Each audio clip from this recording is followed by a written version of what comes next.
All right, so lesson 71, Gethsemane. We'll see again what happens there. Matthew chapter 26. So does everybody have their Bibles turned to Matthew chapter 26? So we're not starting at verse 1, but we'll be starting at verse 36. So if you remember, yesterday we said Jesus and his disciples left Jerusalem. They left the upper room. They walked and they talked on their way out of the city, out to the Garden of Gethsemane. Okay? Jesus taught and comforted them because in a few minutes after arriving there, things are going to start happening that were going to be out of the disciples' control, and Jesus is going to be taken from them. So see how that happens today. So, look at verse 36 of chapter 26. That's where we'll start. Then cometh Jesus with them unto a place called Gethsemane, and saith unto the disciples, Sit ye here, while I go and pray yonder. And he took with him Peter and the two sons of Zebedee, and began to be sorrowful and very heavy. Then saith he unto them, My soul is exceeding sorrowful, even unto death. Tarry ye here, and watch me. And he went a little further, and fell on his face, and prayed, saying, O my Father, if it be possible, let this cup pass from me. Nevertheless, not as I will, but as thou wilt. Let's stop there a second. So what's giving Jesus great sorrow? What's making him sorrowful here? Joe? All right. That's part of it. Judas is going to betray him. Somebody he's been around. What else could be causing him sorrow? In addition to that, Micah? He knows his death is forthcoming here. He knows exactly what's going to happen. And so he's filled with sorrow there. To the point that here in the last moments before Jesus is captured, one last time, what does he ask God, Courtney? Let's translate that, right? Let this cup pass from me. What does that mean? What is he saying by that phrase? All right. We always talk of a cup of iniquity. Okay? The cup of iniquity of this whole world is not yet full. When it is full, the end of the world will come. Okay? The cup of iniquity, this cup, Jesus has to bear our cup. Okay? Whatever sins we add into that cup of iniquity, Jesus had to bear. So he's asking his Father, is there any other way, Father? Is there any other way? And Jesus knows the answer, but he asks. Okay? Let this cup pass from me. So, and he cometh unto the disciples, and findeth them asleep, and saith unto Peter, What? Could ye not watch with me 1 hour? Watch and pray that ye enter not into temptation. The spirit indeed is willing, but the flesh is weak. He went away again the second time, and prayed, saying, O my Father, if this cup may not pass away from me, except I drink it, thy will be done. And he came and found them asleep again, for their eyes were heavy. And he left them and went away again and prayed the third time, saying the same words. Then cometh he to his disciples and saith unto them, Sleep on now, and take your rest. Behold, the hour is at hand, and the Son of Man is betrayed into the hands of sinners. Rise, let us be going. Behold, he is the hand that doth betray me. Okay.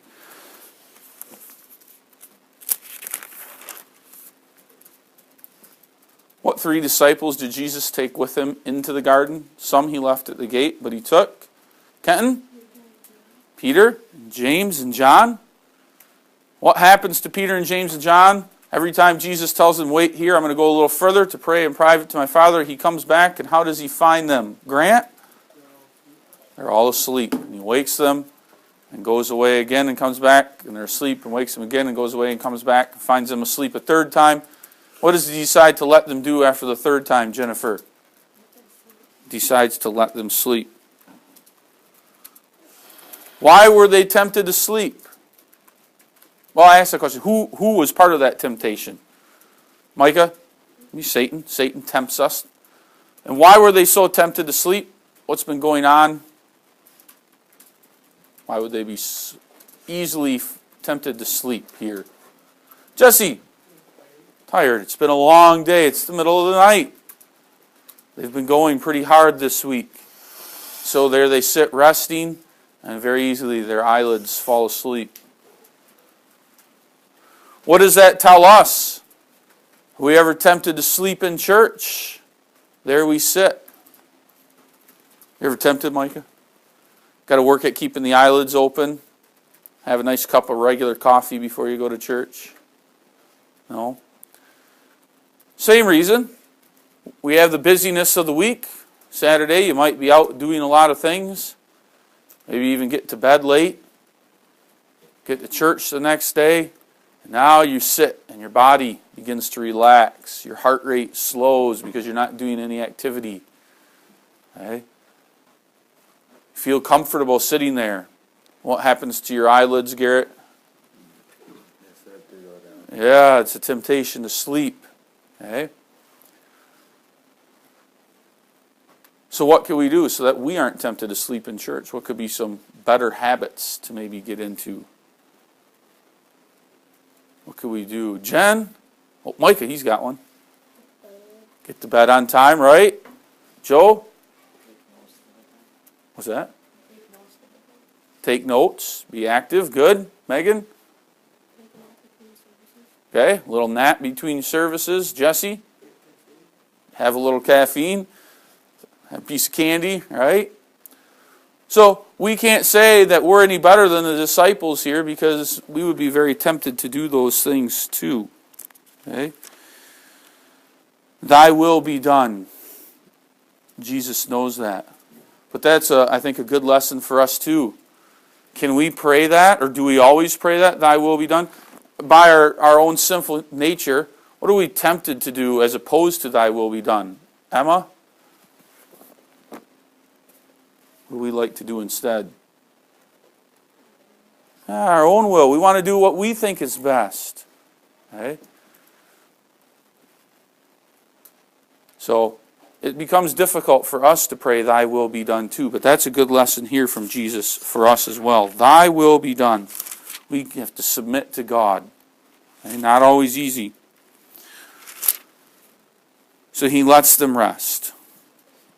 Okay, there they are in Gethsemane. Jesus is filled with great sorrow. He prays that great prayer. So much so, it doesn't speak to it here, but we know in other parts of the Scriptures. What does it say happened to Jesus while he was praying?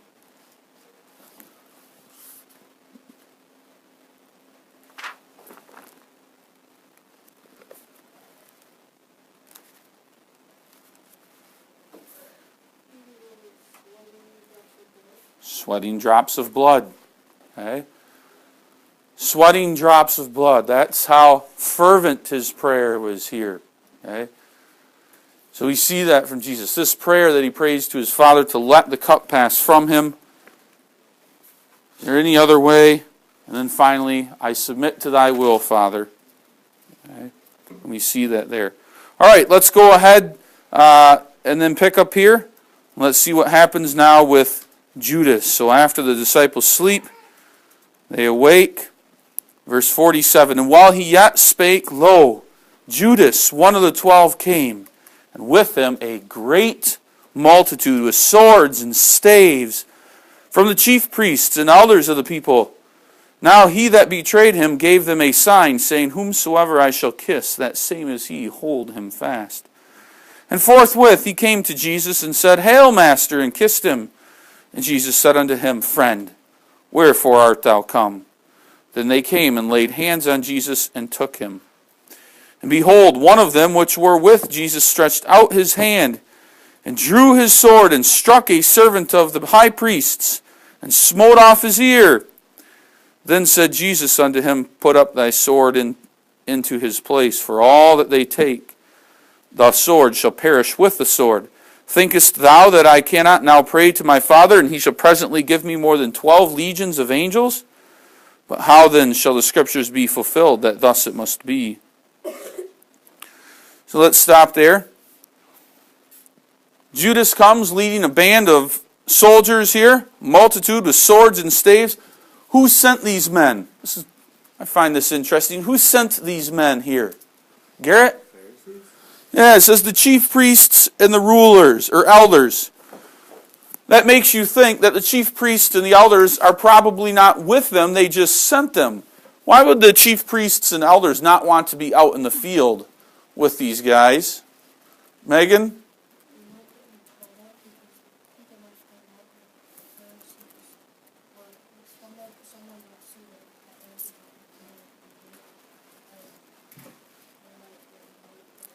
Yeah. Joe, you ever do that?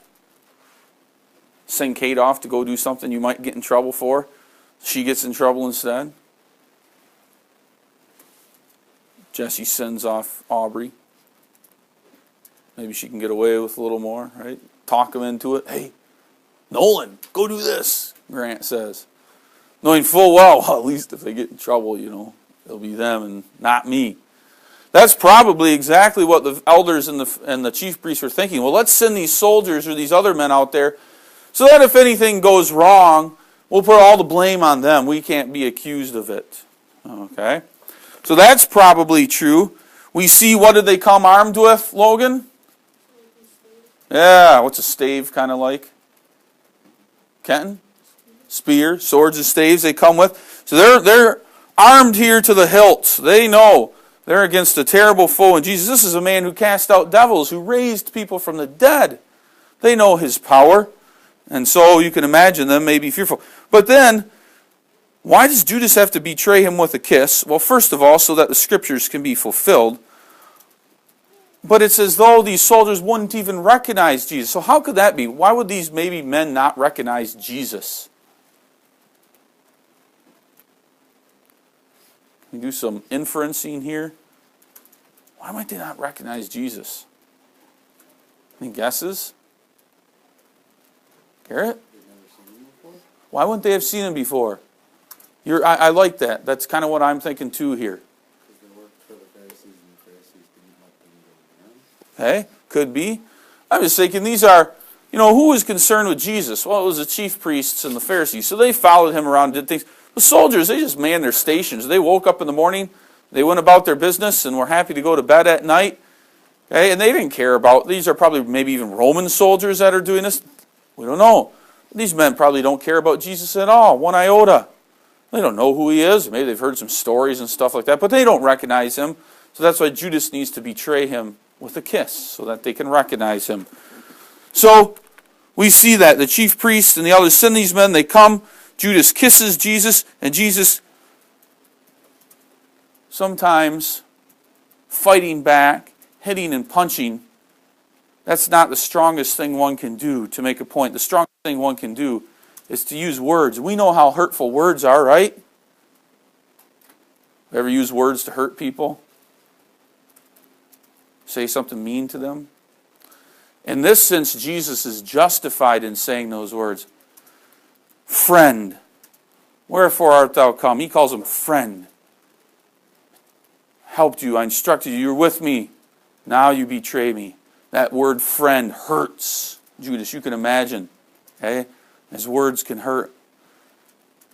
And that would be something too, if we would have somebody wanted nothing to do with the church and left away, and we went up and we used words like that to get our point across to them that, why have you abandoned the church? Why have you left and done these things? Someone leaves their family. Why have you done that? There'd be nothing, rather than screaming and hollering and kicking and punching them, but just a simple few words like that can really get the point across. And that's what Jesus does here. Okay? What does Peter try to do? Oh, that quick-tempered, quick-thinking, quick-speaking Peter. What does he do here? Grant? Yeah, do you think he was trying to cut off the ear? Micah? What was he trying to do? Cut off his head. Kill the guy. Hit him over the top of the head with a sword, right? Split him in two. And at the last second, the man moved to the side and it just took off his ear. Malchus was his name. And what does Jesus do instead? It's got to be just awe-inspiring to these soldiers here. Micah? Heals him, puts the ear back on, and then he turns and rebukes Peter. And I asked you that question there. Or did I?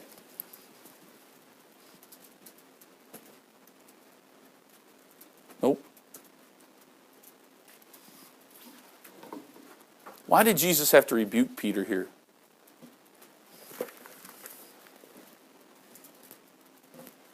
No, nope, I'm getting a little bit ahead. We'll get back to that. That question will be for next week. But anyways, so the enemy comes. Jesus calls him friend. We have the kiss there. Now, it's helpful to turn to John chapter 18 as well. So we'll stop right there with that Peter question. I want to save that.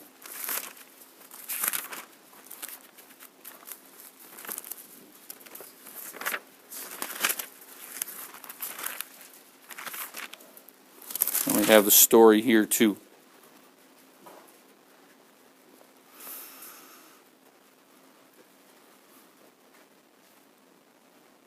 Look at verse 6. Actually, let's start at verse 4. Jesus, therefore, knowing all things that should come upon him, went forth and said unto them, Whom seek ye? That's Jesus saying, well, who are you looking for to this multitude? And they answered him, Jesus of Nazareth. And Jesus saith unto them, I am he. And Judas also, which betrayed him, stood with him. And as soon as he had said unto them, I am he, they went backward and fell to the ground. So what happened to all of these soldiers with their swords and staves? What happened to them here? Megan? Yeah, they fell over backward. Fell to the ground. He shows them they're powerless. He's demonstrating them, I will go with you in the end. You must know I'm in control of all things, and I'm only going because I'm willing to go. Then he asked them again, Whom seek ye? And they said, Jesus of Nazareth. Okay. Jesus shows them that he's voluntarily surrendering to them. Okay. They need to know of his power. They need to know how great, marvelous Jesus is, and that he is going willingly. We saw how he asked his Father, is there any other way? No, the Father. And that's the question. That's you. How did God answer Jesus' prayer here when Jesus was in the garden? Do we read of an actual answer? Hannah, do we actually read of an answer God says back to Jesus? We don't read an answer. So because we don't read an answer, what can we assume the answer is? Kenton? No. Okay, that's something that we have to be willing to submit to to God's will as well. When we pray, we may pray vehemently, we may pray wholeheartedly, we may pray on our knees, begging and asking God to please do this. And it doesn't happen. That doesn't mean God didn't answer your prayer, and it didn't mean God didn't hear your prayer. If we're upset with God, it's because we didn't get the answer that we wanted. But God did answer, and he answered wholeheartedly. And God answers here too. We don't read a specific answer, but Jesus knew that answer, and that's why he says in the end, Thy will be done. Jesus is going willingly here. Okay? Going willingly. Was it necessary for all those men to bring those swords and staves? What do you think? Logan? Why not? He was going to give himself up willingly. These men didn't know that. They probably didn't think that. They may have even figured a few of us are going to die in this endeavor. But that's not the case. So here the multitude is. The confrontation is going on. They've all, you can imagine, a wave of power, of energy striking all of those men and knocking them down onto their backsides. What that was like, they begin to stand up. Are they murmuring to each other? Are some of them willing to go and leave this Jesus? They don't want to mess with him, but yet they know they'll anger the chief priests and the rulers. And then Jesus begins to show them, I'm going to go willingly. I'm not going to do anything to you. And we'll see exactly what all happens as Jesus is captured and then taken away there next week.